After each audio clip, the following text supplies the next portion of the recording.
안녕하세요. 오늘도 사연 살롱을 찾아주셔서 감사합니다. 제주에 살고 있는 30대 여성입니다.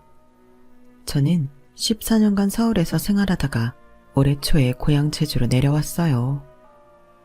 금이환영을 했으면 좋았겠지만 안타깝게도 제 경우는 그 반대였어요. 서울에 있는 대학에 입학하면서 떠났던 고향을 이혼을 하면서 돌아오게 되었거든요. 한때는 사면이 바다로 둘러싸인 제주가 숨이 막히고 지긋지긋해서 하루빨리 서울로 올라가고 싶다는 생각을 하곤 했어요. 아직 세상을 모르던 제게 서울은 막연히 화려하고 신기하고 빛나는 곳이었거든요. 그곳에 발을 들이면 내 인생도 화려하게 빛이 날 줄 알았죠. 하지만 서울은 그런 곳이 아니더라고요. 하루하루 버티는 것만으로도 벅차서 마음 편히 하늘 한번 올려다볼 수 없는 곳이었으니까요. 그래도 지난 14년간 잘 버텨왔다고 생각했는데 어느 순간 거울에 비친 내 모습을 보니 심장이 쿵 내려앉는 기분이 들었어요. 만신창이가 된 채 쭈그려 앉아있는 여자의 모습이었거든요. 그렇게 세상에 혼자 버려진 것 같은 순간이 되자 생각나는 건 내 고향 제주뿐이었어요. 그래서 이혼을 하고 고향으로 돌아오게 되었죠. 밖에서 실컷 두들겨 맞고 울면서 집에 들어가는 아이처럼 고개를 푹 숙인 채 귀향을 했는데도 가족들과 친구들은 잘 왔다며 제 등을 토닥여 주더군요. 그제야 그동안 꾹 참았던 눈물을 터뜨릴 수 있었던 저는 그렇게 떠나고 싶었던 고향 제주에서 인생 2막을 열게 되었어요. 새로운 인생의 시작을 앞두고 묵은 때 같은 과거를 털어버리고자 이렇게 사연을 보내게 되었습니다. 여기에 올라오는 사연들만 봐도 결혼할 때 집이랑 혼수를 준비해서 신혼을 시작하던데 저희 부부는 그런 거 하나 없이 마이너스에서 시작했어요. 남편도 저도 사회생활을 시작한 지 좀 돼서 그간 벌어놓은 돈이 어느 정도 있어야 정상이겠지만 안타깝게도 우리는 그러지 못했거든요. 저는 그동안 직장 생활을 하면서 엄마 병원비를 대느라 늘 돈에 쪼들려 살았고 남편은 남편대로 집에서 가장 노릇을 하고 사느라 돈을 모을 겨를이 없었거든요. 상황이 이렇다 보니 5년 넘게 연애를 하면서도 둘 다 선뜻 결혼 얘기를 꺼내지 못한 채 결혼은 꿈도 못 꾸고 있었죠. 그런 사정도 모르고 주변에선 언제까지 연애만 할 거냐고 결혼을 닥달하더군요. 친구들도 하나둘 결혼을 하고 봄가을로 직장 동료들 청첩장을 받는 게 일상이 되어가던 즈음 아빠가 잔뜩 가라앉은 목소리로 전화를 하셨더라고요. 내용을 듣기 전부터 혹여 돈 문제면 어쩌나 걱정했던 저는 네 엄마가 방금 숨을 거뒀다 는 아빠의 말에 오히려 안도했어요. 그러면 안 되는 걸 알지만 솔직히 엄마의 부고를 전해 들은 순간 제 목을 꽉 조이고 있던 목줄이 풀어지는 느낌이었거든요. 대학에 들어가면서부터 시작된 엄마 병원비 부담은 저의 20대를 모조리 씹어 먹어버렸어요. 내 학비를 감당하는 것도 버거운 상황에 엄마 병원비까지 보태야 했으니까요. 졸업하는 날까지도 동기들과 커피 한 잔 마신 적 없을 정도로 교우관계는 엉망이었고 제대로 먹지도 못한 채 아르바이트를 이어가다가 정신을 잃고 쓰러진 적도 여러 번이었어요. 그나마 대학을 졸업하고 취직을 한 후로는 수입이 늘어난 덕에 과로와 영양실조로 쓰러지는 일은 없었어요. 난생 처음 남들처럼 연애도 할 수 있었고요. 하지만 10,000원짜리 한 장도 마음 편히 쓸 수 없는 궁색한 생활은 여전했어요. 그렇다 보니 지금껏 내 목을 조이던 엄마 병원비에서 해방된다는 생각에 안도했던 것 같아요. 저 정말 나쁜 딸이죠. 그런데도 아빠는 제게 그동안 고생 많았다고 고맙다고 하시더라고요. 그 말을 들으니 순간 주체할 수 없는 감정이 복받쳐 올라 핸드폰을 손에 든 채 한참을 울었어요. 그건 엄마의 죽음에 대한 슬픔 때문이 아닌 죄책감 때문이었어요. 그렇게 울고 난 탓인지 정작 장례식에 참석하러 제주도에 도착했을 때는 오히려 담담하더라고요. 저뿐만 아니라 아빠랑 언니도 마찬가지였죠. 장례 기간 내내 우리 부녀가 눈물을 흘리지 않자 사람들은 김병에 효자 없다고 소곤대더군요. 우리 가족이 엄마의 죽음 앞에 슬픔보다는 죄책감을 느끼고 있다는 걸 모르니 하는 말들이었겠죠. 고향에서 장례식을 치르다 보니 동네 분들은 물론 동창들도 다들 찾아와 주었어요. 그런데 저랑 초중고를 함께 나온 동창 녀석 하나가 장례 기간 내내 장례식장을 떠나지 않고 지켜주지 뭐예요. 다들 한 동네에서 나고 자라 초중고를 함께 다녔기 때문에 서로의 부모님을 엄마 아빠라고 부르긴 했지만 그래도 좀 과하다 싶었죠.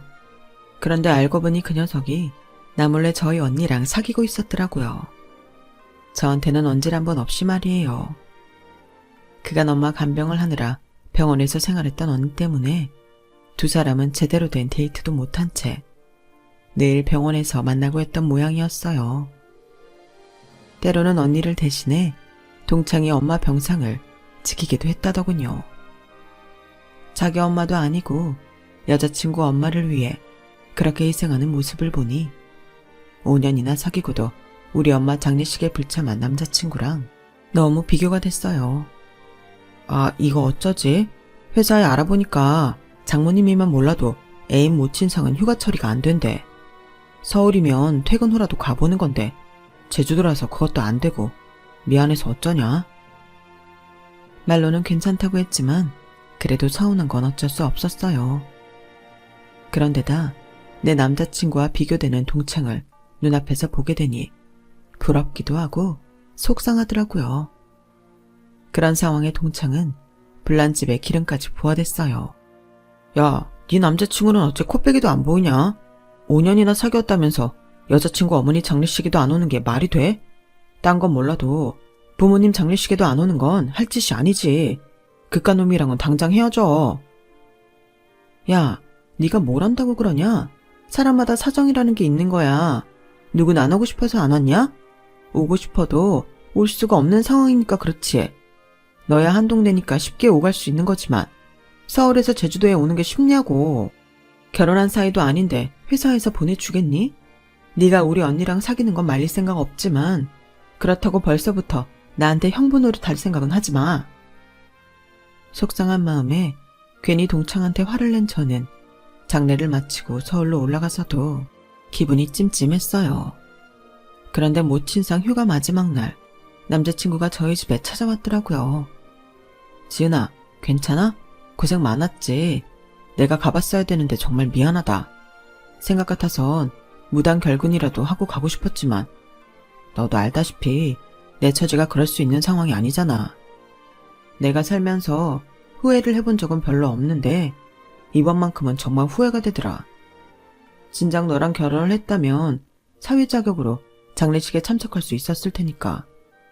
그럼 네 곁을 지켜줄 수 있었을 거 아니야. 그래서 말인데 지은아, 우리 결혼하자. 뭐? 자기 제정신이야? 나 어제까지 엄마 장례 치르고 오늘 집에 왔어. 그런데 이런 상황에 프로포즈를 한다는 게 말이 돼? 사람이 어쩜 이렇게 무신경해? 나도 알아. 이런 말할 상황 아니라는 거. 하지만 여기서 더 뜸들이다간 그 사이 아버님이라도 잘못되시면 그때도 난 회사에 할 말이 없어. 네가 힘들 때 곁에 있어줄 구실이 없는 거라고. 이번에 내가 얼마나 무력감을 느꼈는지 아니?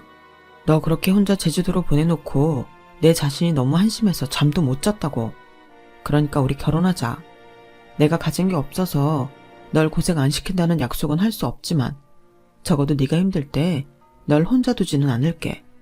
약속해.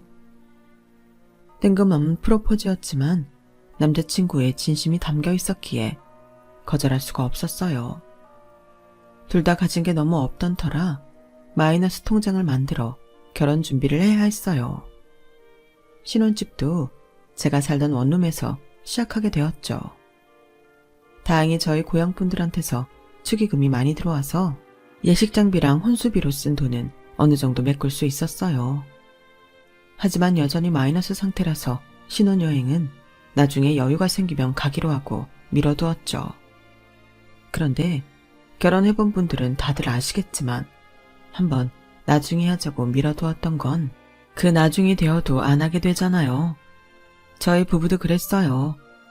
어느 정도 여유가 생겼음에도 그때는 또 그때대로 못 가게 되는 상황이 만들어지더라고요. 결국 이혼하는 그날까지도 신혼여행은 못 가고 말았죠. 결혼하고 1년간은 빚을 갚느라 정신없이 보냈어요. 둘이 벌면 반년 안에 다 갚을 수 있을 것 같았던 빚이었지만 매달 생각지도 못한 지출이 생기면서 상환 날짜는 점점 길어지게 되었어요. 그렇게 된 결정적 이유는 바로 시댁 때문이었죠. 자기야, 지난달에 카드를 얼마나 쓴 거야? 현금 서비스도 받았던데 뭐 하느라 받은 거야? 아, 그거 아빠 치과 치료비 때문에 쓴 거야. 다음 달에는 나올 줄 알았는데 이번 달에 나왔구나. 저번에 보니까 아빠 이가 안 좋으셔서 제대로 식사를 못 하시더라고. 그래서 임플란트 해드렸지. 2개는 정부 지원이 돼서 나머지 2개만 제 돈 내고 했지 뭐. 그래도 그게 어디야. 반값에 한 셈인데. 아니, 그런 일이 있으면 나한테 말을 했어야지. 그리고 치과 치료비면 카드로 분납하면 될 일이지. 이자도 높은데 현금 서비스를 받으면 어떡해? 그건 할부도 안 되잖아. 그러자 남편이 싸한 표정으로 그러는 거예요. 야, 내가 너한테 미리 말 못한 건 미안한데 그래도 이런 걸로 화를 내는 건 좀 그렇지 않냐? 내가 그 돈으로 술을 퍼마셨냐? 여자들 끼고 노는 유흥주점에 갔냐? 자식으로서 부모 이빨 하나 해드린 거 가지고 이 난리를 치냐? 그리고 네 카드로 서비스 받은 것도 아니고 내 카드로 받은 거야. 너 보고 갚으란 소리 안 할 테니까 아침부터 사람 속 좀 긁지 마. 아니, 제가 지금 아버님 임플란트 해드린 것 때문에 일어나요. 큰 지출이 있으면 미리 나랑 상의도 하고 기왕이면 돈 좀 덜 드는 방향으로 하자는 거지. 그런데도 남편은 대뜸 화부터 내더라고요. 그 일로 며칠간 냉전으로 지낸 우리는 3일째 되던 날 화해를 했어요. 지는 게 이긴 거라는 말대로 제가 먼저 고개를 숙이고 들어갔죠. 자기야, 아버님이 임플란트 해드린 것 때문에 뭐라고 하는 거 아니야. 부모님이 식사를 못 하시는데 당연히 해드려야지. 나 그렇게 야박한 사람 아니니까 다음부터는 미리 나랑 상의 좀 해줘. 지난번엔 내가 목소리 높여서 미안해. 그러자 남편도 미리 말 못해서 미안하다고 하더군요. 그렇게 그 일은 잘 풀어냈는데 얼마 뒤 비슷한 상황이 또 벌어진 거예요. 이번엔 시동생 문제였어요. 자기야, 이거 차 키 아니야? 이거 누구네 차야? 아, 그거? 당연히 우리 차지. 내가 이참에 하나 뽑았어. 뭐? 차를 뽑아? 우리가 무슨 돈이 있다고 차를 뽑아? 마이너스 통장도 다 못 갚았는데. 도대체 무슨 돈으로 산 거야? 신용 대출 좀 받았지. 성훈이 덕분에 완전 싸게 샀어. 자기도 이리 와서 봐봐. 저기 세워둔 흰색 차거든. 완전 새 거 같지? 사람들도 다들 새 차인 줄 알더라고. 우리 차가 왜 필요해? 둘 다 지하철 타고 출퇴근하는데. 게다가 차를 사면 차값만 들어? 유지비는 어떻게 감당할 거냐고. 자기는 왜 매번 나한테 상의도 없이 일을 저지르냐고. 그러자 이번에도 남편은 싸한 표정으로 이러는 거예요. 네가 이러니까 너한테 말을 못 꺼내는 거야. 내가 차를 샀을 땐 그럴 만한 이유가 있을 거라고는 생각 안 해? 무턱대고 화만 낼 생각 말고 왜 그랬을지를 생각하라고. 남편이 하도 당당하게 화를 내길래 무슨 중요한 이유라도 있는 줄 알았어요. 그래서 그 이유가 뭐냐고 물었더니 글쎄, 이번에 성훈이 들어간 직장이 집에서 멀잖아.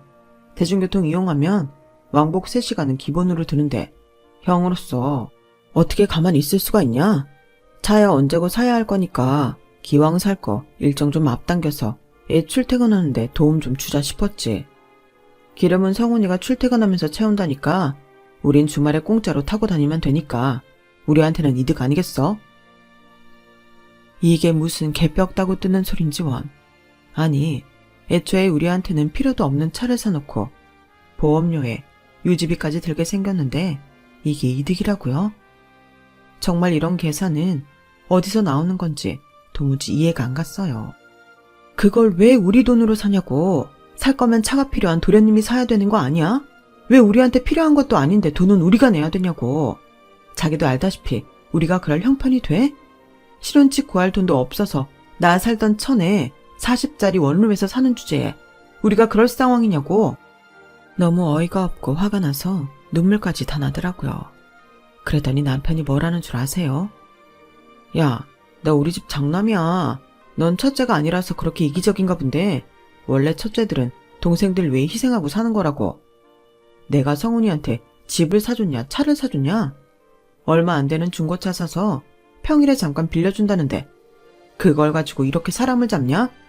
그래, 나 돈 없고 능력 없는 놈이야. 아주 지지리도 못난 놈이라서 신혼집도 한 칸 못 마련해서 마누라 처녀 때 살던 집에 빌붙어 사는 못난 놈이라고. 이제 좀 속이 시원하냐?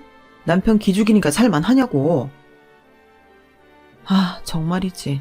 벽을 보고 소리치는 기분이었어요. 어떻게 된 게 모든 걸 자기 합리화만 시키는지 억울하고 우라가 치밀어서 눈물이 다 날 지경이더라고요.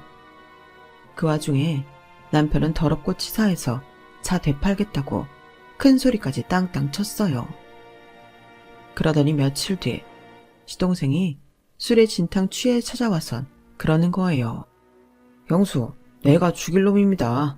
내가 출퇴근 좀 편히 하겠다고 하나밖에 없는 내 형 부부 사이까지 갈라놓은 쓰레기입니다. 그러니까 이날 이때까지 가족 위에 산죄밖에 없는 우리 형한테 뭐라고 하지 마시고 나한테 돌을 던지세요. 따질 게 있으면 나한테 따지라고요. 시동생은 현관문을 활짝 열어 제낀 채 악을 고래고래 쓰며 벽에 이마까지 박아대며 난동을 피웠어요. 그 모습에 겁에 질린 저는 시동생을 뜯어말리며 제발 그만하라고 애원을 했죠. 도련님 그만하세요. 머리 다쳐요. 제발 그만하라고요. 힘이 어찌나 센지 아무리 젖먹던 힘을 다해 매달리는데도 꼼짝을 않더라고요. 거기다 목청은 또 어찌나 크던지 귀가 쩌렁쩌렁 울릴 지경이었어요. 좁은 복도를 사이로 원룸이 다닥다닥 붙어있는 구조라 옆집 앞집 할 거 없이 다들 시끄럽다고 조용히 하라고 난리였죠. 울상으로 시동생한테 매달려 있던 저는 이대로 뒀다간 시동생이 머리라도 다칠까봐 안 되겠다 싶어서 시동생 등짝을 몇 대 때렸어요. 제발 정신 좀 차리라고요. 그런데 하필 그때 퇴근에 돌아오던 남편이 그 광경을 목격한 거예요. 당신 지금 뭐 하는 거야?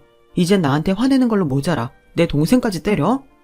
너 정말 이렇게까지 해야 되니? 남편이 화를 내며 제게 소리치자 내내 제 말은 듣지도 않고 벽에 머리를 박아대던 시동생이 울먹이며 지형을 끌어안는 거예요. 그러면서 말도 안 되는 소리를 짓거려댔죠. 형, 내가 형수한테 그렇게 빌었는데도 형수가 날 막 때렸어. 나 때문에 형 이혼하면 어떡해. 형수가 형도 때리면 어떡하냐고. 그러자 남편은 주먹을 부들부들 떨더니 죽일 듯 저를 노려보고는 지 동생을 부축해 집을 나갔어요. 제가 골목까지 달려나와 오해라고 다 설명하겠다고 하는데도 들은 척도 하지 않더라고요. 그렇게 집을 나간 남편은 3일이 지나도록 집에 오지 않았어요.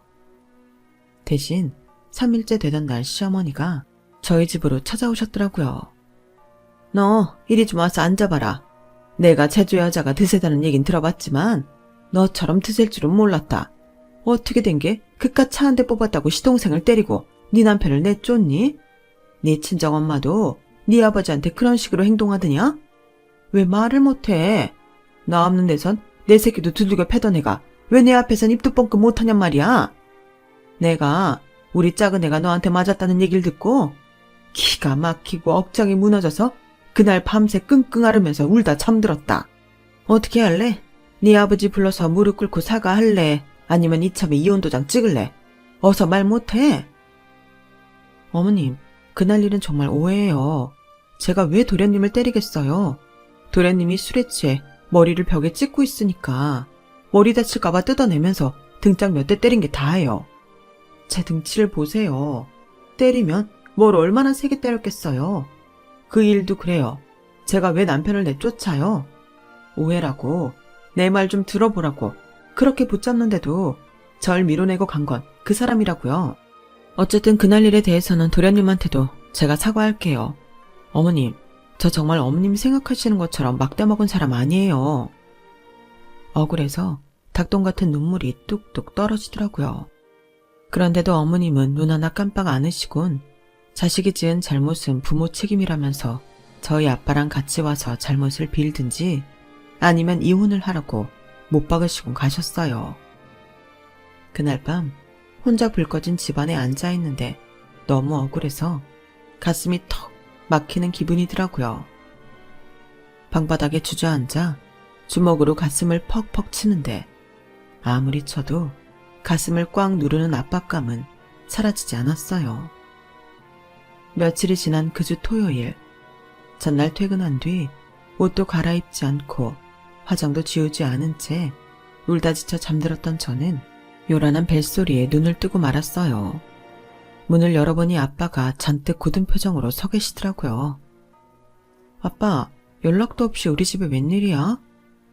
그러자 아빠는 아무 말도 없이 제 팔을 낚아채서는 끌고 나가셨어요. 지난밤 화장도 못 지운 채 잠들었던 터라 꼴이 말이 아니었던 저는 아빠 손을 뿌리치려 안간 힘을 썼지만 소용없었어요. 아빠 손에 이끌려 간 곳은 다름 아닌 저희 시댁이었어요. 시부모님 앞에서 무릎을 꿇는 아빠를 보곤 경악할 수밖에 없었죠. 사돈, 죄송합니다. 이게 다 자식 교육을 잘못 시킨 제 탓입니다. 못난 이 아비를 생각해서라도 제 딸아이를 용서해 주세요. 지은이 너 뭐해? 당장 와서 무릎 안 꿇고. 무릎까지 꿇고 용서를 비는 아빠를 보자 저는 정신이 반쯤 나가 있었어요. 그래서 아빠가 제 손을 잡아 끄는 대로 끌려가 바닥에 무릎을 꿇고 앉았죠. 얼이 빠진 채 멍하게 고개를 숙이고 있는데 순간 귀에서 찡 하는 소리가 요란하게 들렸어요. 그리고는 그대로 정신을 잃고 말았죠. 눈을 떠보니 병원이었어요. 과로의 스트레스, 수면 부족까지 겹쳐서 정신을 잃었다고 하더군요. 남편이 집을 나간 이후에 밥도 제대로 못 먹고 신경을 너무 쓴 탓이었죠. 아빠는 벌겋게 충혈된 눈으로 제 손을 꼭 잡고 계셨어요. 이놈의 자식아, 네가 죽을 죄를 지은 것도 아닌데 밥은 왜 굶어? 그냥 죄송하다 용서 빌면 될걸. 아니다. 네가 오죽 억울하면 그랬겠냐. 애초에 내가 박서방 말만 듣고 너를 몰아세운 내 죄다. 애비가 돼선 내 새끼 말부터 들었어야 되는 건데 이게 다 내 죄다. 내 죄야. 급기야 눈물까지 글썽이는 아빠를 보자 제 속이 더 답답해졌어요. 아빠가 왜 울어? 내가 미안해. 앞으로는 이런 일로 아빠 신경 쓰게 안 할게. 그러니까 울지 마. 인서가, 아빠가 울긴 왜 울어? 코가 근질거려서 그러는 거지. 이번 일로 박서방도 많이 반성하고 있다니까 둘이서 대화로 잘 풀어봐. 부부싸움은 칼로 물베기라잖아. 그리고 제발 밥 좀 잘 챙겨 먹고. 그렇게 아빠는 다시 제주로 내려가셨어요. 제가 쓰러진 걸 보고 놀란 남편은 자기가 말도 없이 차를 뽑아서 미안하다며 용서를 빌더라고요. 솔직히 그 일로 쌓인 감정이 온전히 사라진 건 아니었지만 살면서 접고 넘어가야 하는 순간이 있는 만큼 이번 일은 넘어가 주기로 했어요. 결국 중고로 산 그 차는 저희가 타기로 했어요. 다시 되팔려고 하니 손해가 이만저만이 아니더라고요. 그렇게 남편과 삐걱이던 신혼도 지나고 결혼 2년 차에 접어들던 무렵 언니가 결혼을 하게 되었어요. 엄마 장례식 때 언니 곁을 지키던 제 동창 녀석이랑요.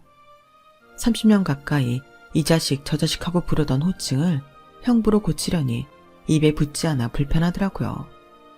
그런데 저보다 더 불편한 사람이 있지 뭐예요. 아, 나보다 3살이나 어린데 형님이라고 불러야 돼? 이게 무슨 개족보야. 그럼 어떡해. 나이가 어려도 형부는 형부인데. 호칭만 그렇게 하고 말은 놓으면 되잖아. 형부도 그렇게 하자고 했고. 아씨, 서영은 하필 그런 자식이랑 결혼을 한다고 그래.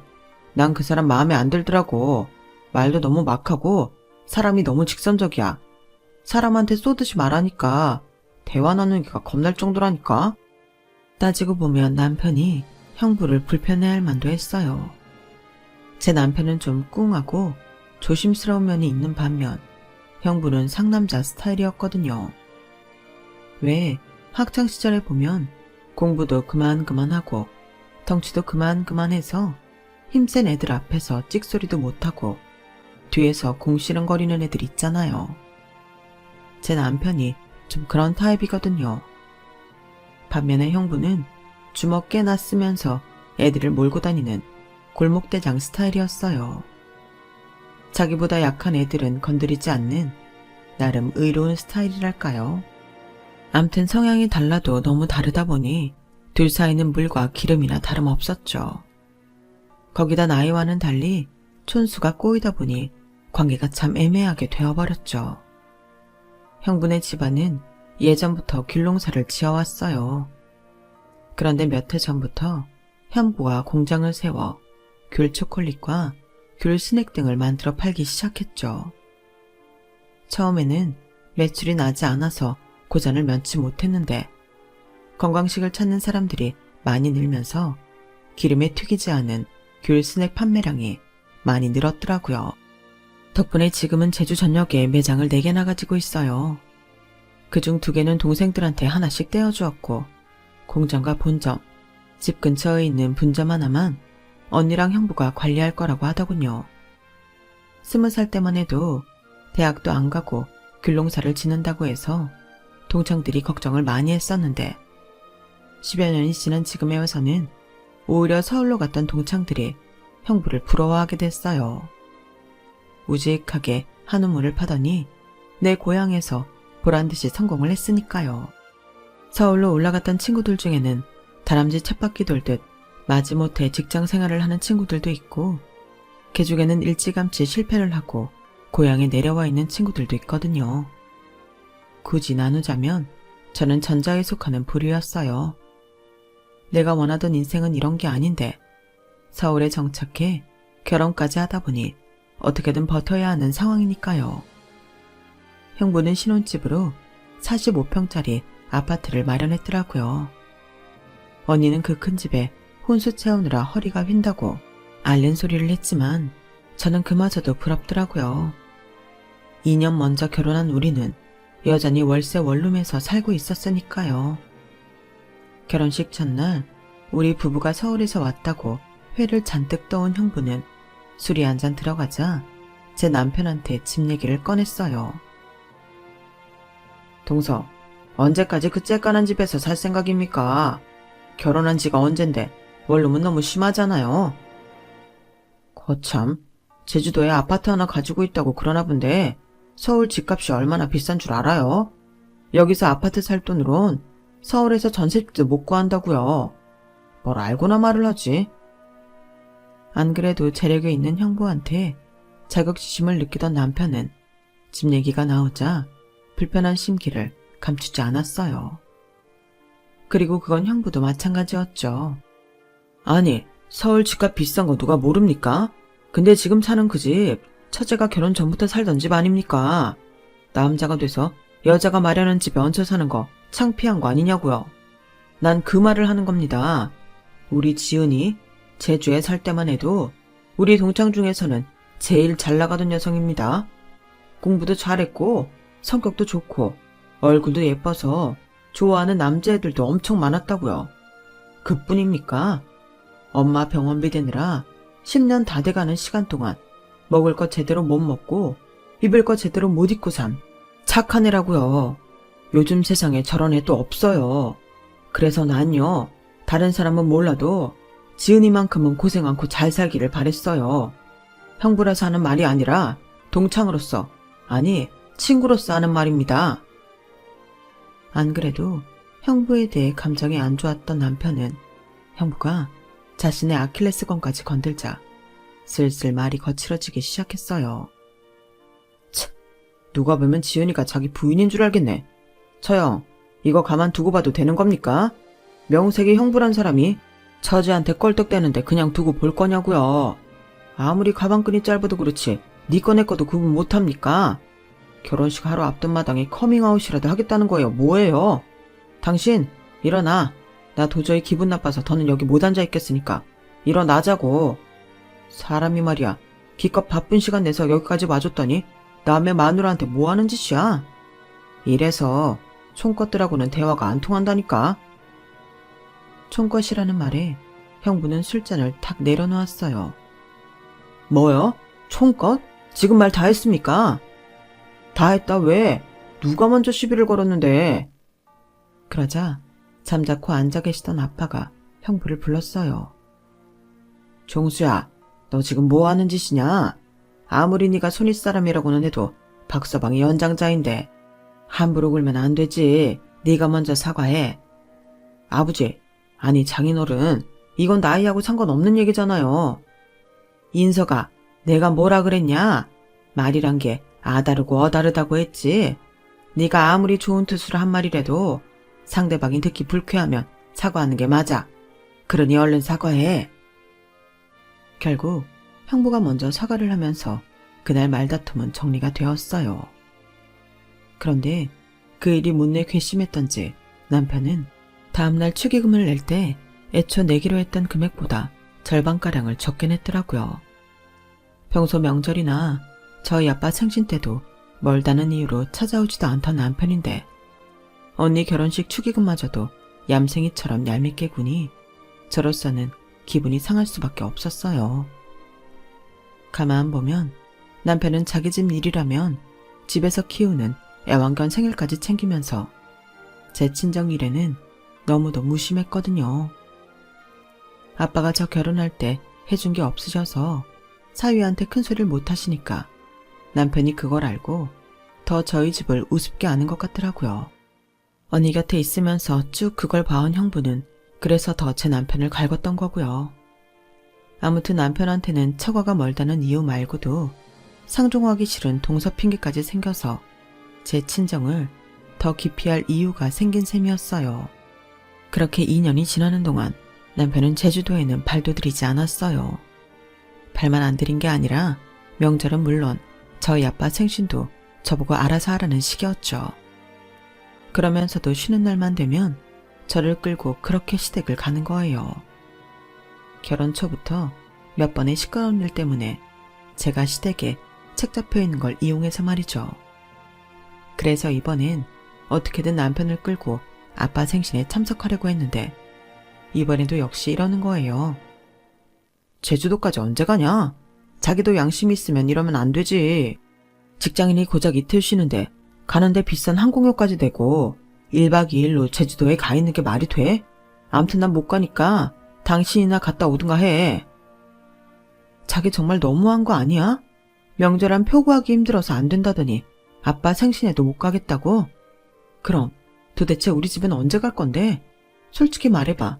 돈이 문제인 거야? 시간이 문제인 거야?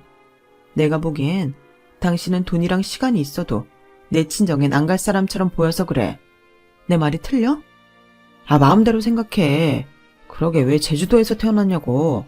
서울이나 못해도 경기권에만 살았어도 내가 이러겠냐? 암튼 나 바쁘니까 네가 알아서 해.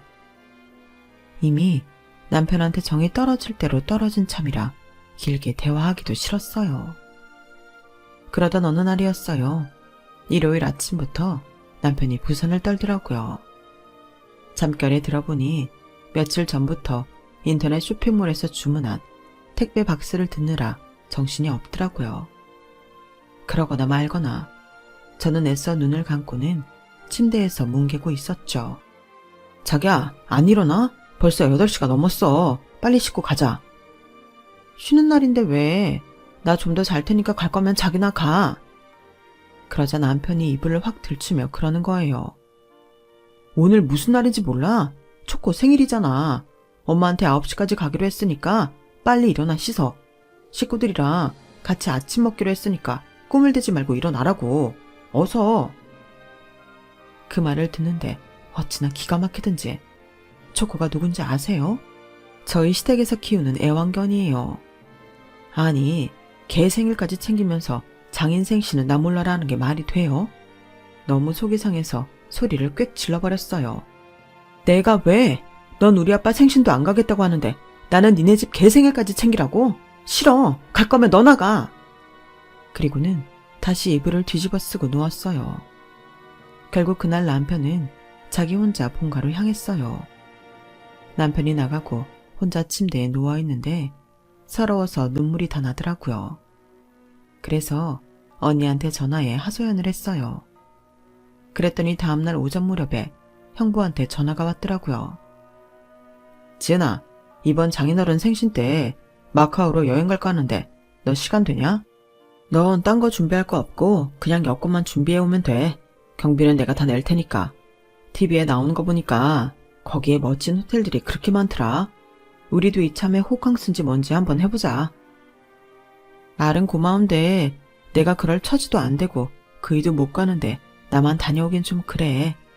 그이 밥 챙겨줄 사람도 없는데 며칠이나 집을 비우기도 그렇고. 야, 넌 자식이 돼선 아버지 생신이 중요하냐? 네 남편 밥이 중요하냐? 네가 그렇게 숙이고 들어가니까 동서가 매번 싸가지 없이 구는 거야. 남자는 여자하기 나름이란 말도 모르냐? 지네 집 개생일까지 챙기면서 하나뿐인 장인 생신도 건너뛰는 놈을 뭐하러 챙겨줘? 너부터 정신 차려야 돼. 암튼 난 네 항공권까지 다 사줄 테니까 넌 여권 준비나 확실히 해라. 이건 형부로서 하는 말이다. 전화를 끊고 가만히 생각해보니 형부 말이 틀린 게 하나 없더라고요. 남편 놈도 문제지만 매번 순순히 넘어가주는 저도 문제더라고요. 문득 책상 앞에 놓은 거울 속 나를 보니 어쩜 그리 못난 여자가 들어앉아 있던지 내가 어쩌다 이렇게 못난 사람이 되어버렸나 생각하니 울컥하더라고요. 그래서 점심시간을 틈타 여권 신청을 하러 갔어요. 며칠 뒤 생애 첫 여권을 손에 넣은 저는 형부한테 전화해 여권 번호를 알려주었어요. 그리고 그날 밤 집에 돌아간 남편한테 마카오 여행 얘기를 했어요. 그리고 며칠 뒤 퇴근에 돌아와 보니 현관문 앞에 커다란 택배 박스가 있더라고요. 남편한테 전화해보니 자기가 주문한 거라고 집에 들여놓으라는 거예요. 그리고 30분쯤 지나자 퇴근한 남편이 현관에 들어서더라고요. 손에는 뭘 그렇게 샀는지 양손 가득 한 짐이었어요. 남편은 택배 박스를 보자 콧노래까지 부르며 박스를 뜯기 시작했어요. 그런데 글쎄 안에서 24인치짜리 캐리어가 나오지 뭐예요. 그거 여행 가방이잖아. 당신 그건 뭐 하려고 샀어? 이 사람이 여행 가방을 뭐하러 사겠어. 마카오 갈 때 쓰려고 샀지. 맞다. 나 여권도 신청했어. 특급으로 신청해서 내일이면 나올 거래. 보자. 여권 준비도 됐고 캐리어도 샀고 그럼 또 뭘 해야 하나? 아, 여행 경비는 형님이 다 되는 거 확실하지? 난 몸만 가는 거다. 환전 안 해갈 거야. 그 말을 듣는데 기가 막혀서 말도 안 나오더라고요.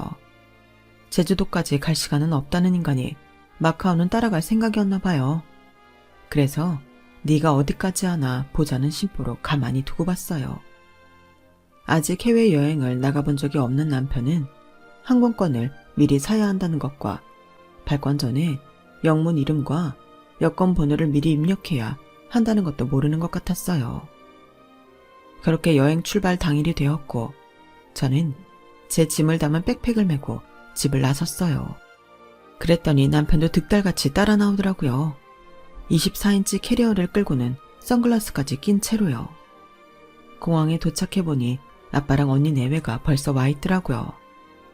멀어서 제주도도 못 가겠다는 남편이 제일 신나서 달려가자 식구들은 다들 입을 쩍 벌린 채 황당한 표정으로 제 남편을 쳐다보았어요. 남편은 눈밭을 달리는 개처럼 잔뜩 신이 나서는 오두방정을 떨더라고요. 그리고 드디어 해당 항공사 부스에서 짐을 붙이는데 남편이 자그 캐리어를 내밀자 형부가 손으로 막았어요. 뭐 하세요? 그걸 왜? 아니 왜긴 내 짐도 붙여야지. 아 그러니까 왜 우리 여행 가는데 동서짐을 붙이냐고요. 처자한테 들어보니 시간이 없어서 장인어른 생신에 못 온다고 했다면서요. 그래서 동서항공권은 예매 안 했어요. 넌 또 어디 출장이나 가나보다 했죠. 그러자 남편 얼굴이 붉어지더니 소리를 꽥 지르는 거예요. 이 사람이 진짜 사람 가지고 장난해? 가족여행 간다고 그래서 기껏 여권까지 발급받았더니 뭐가 어쩌고 어째? 나도 엄연히 이 집 사위인데 가족여행에 나만 빼고 가는 게 말이 되냐고. 아, 이제 보니 나 엿먹이려고 일부러 그런 거구나. 진짜 뭐 이런 인간이 다 있냐?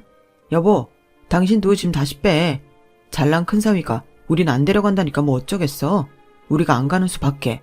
그러니까 당신 짐 다시 달라 그러라고. 내가 왜 그래야 되는데? 난 항공권도 있고 짐도 다 붙였고 회사에 월차까지 다 내놨어.